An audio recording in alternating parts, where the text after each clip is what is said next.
Here's the thing. There's going to be a lot of Pascal Siakam slander that's going to go on probably for the next offseason in Raptorland.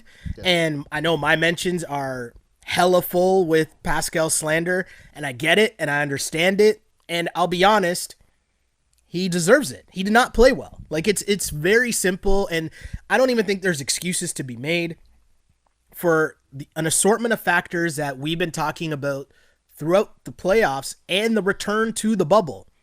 Because the reality is, in the return to the bubble, he hadn't played well at all. No. But the key reminder that I kept bringing up time and time again, when the Raptors came back to training camp, in one of their very early press conferences, Pascal Siakam said, I did not touch a basketball for a really long time. And it was probably the longest time he's gone without touching a basketball since he started playing. Now, I've also stated this right off the top. I'm not going to judge anybody for what they did during a pandemic and how they spent their time, right? Not going to judge you, not going to knock them for that, because we're still in a global pandemic.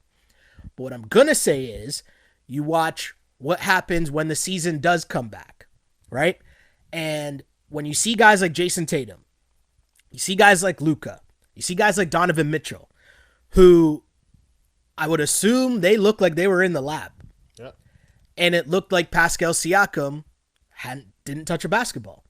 And so that's what kind of causes me to have two approaches to this, right? And I think these two things can be true at the same time. So let me know if you agree or not. KQ? Okay. One, he played horribly. He played terrible. He deserves the slander that he's getting because you are the max player. And with max money comes max expectations. That's just the fact of the matter. Definitely. But with that said, he did not put in work, but we can still not all overreact and think that, okay, this was a terrible contract. Like, we can still have the context of this was a bubble. He didn't play well. He didn't react to it. And that doesn't mean that next year or whenever there's a quote unquote normal season again, right, that he's not going to be back on the same trajectory that we saw his career going to, the same trajectory that we thought that Masai saw when he gave him the bag in the first place.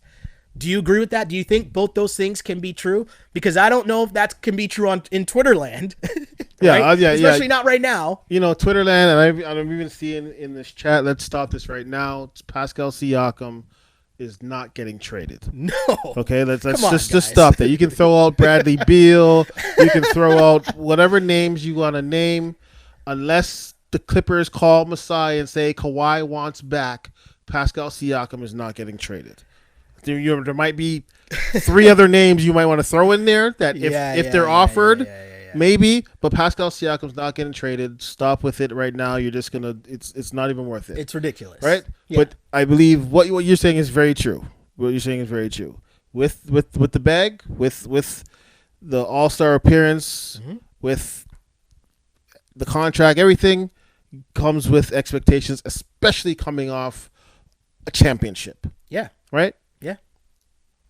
But I think at the same time, it is true. Like, the man didn't touch the ball during the pandemic. You know, he just said for a long time. For a long time.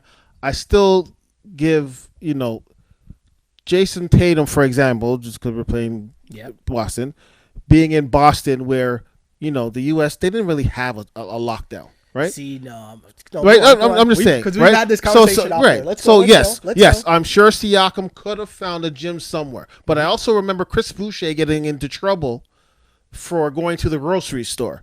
Right. So they were supposed to be on lockdown for a certain period of time, especially at the beginning. The man doesn't have a basketball net in his house.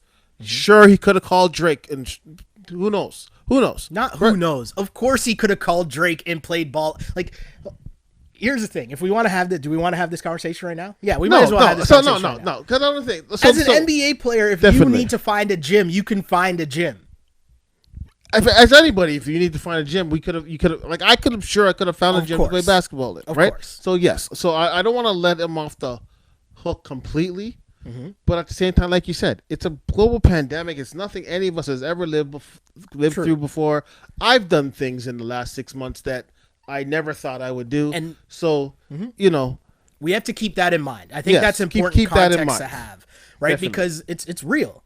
The fact is, for him to say that, is that the answer as a basketball fan of a team that you want to hear? No. Definitely not. Of course not. But at the same time, you can understand how he ends up in that situation, right? I get it.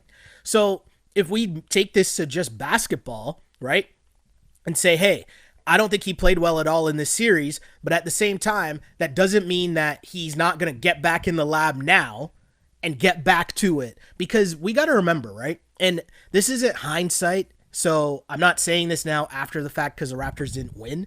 I said at the beginning this is an asterisk championship just because it's different. Yeah. It's just plain different. However you want to define different, I'm not saying harder, I'm not saying easier, I'm just saying different. Definitely. I mean, I think 4 games in Scotiabank would have made this series a lot different.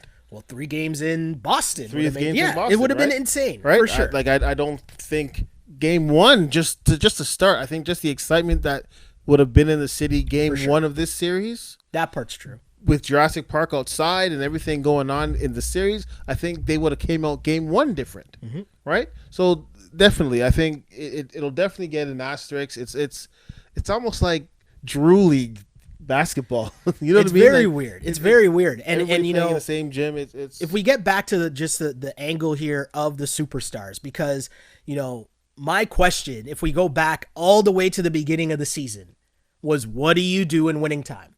Right? There's no Kawhi. You get to the playoffs, and I kept reminding people that context matters, and context of comparing this year's team to last year's team is different, right? Because you're not really going to be able to do that until the playoffs, right? No matter what happens in the regular season, because we knew last year's regular season didn't matter. There was load management, meaning they're just like giving up games. Yeah. So beyond, and that's not even just Kawhi sitting out. Kyle sat out games and missed games. Kyle was hurt. We know JV was hurt. So many things happened. So it's about the playoffs. And what we said from the start of the season was, what do you do in winning time? Right. And if you remember, we were sitting in Clean Cuts, watching game 1, and as that game went to OT, they ran ISO Norm, right? Yep. To try to win the game. He missed, and it went to overtime. And we sat there from game 1 saying, well, I wonder what's going to happen in the playoffs when you need buckets. Who are you going to turn to?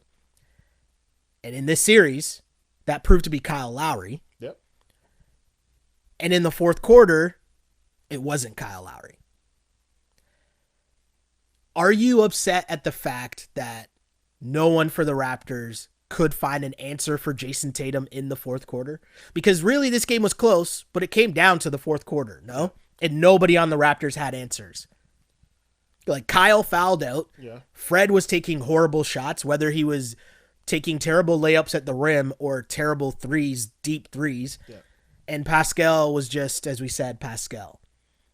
Who is the person that you look to the most in that situation and say, hey, we needed you here and you didn't show up?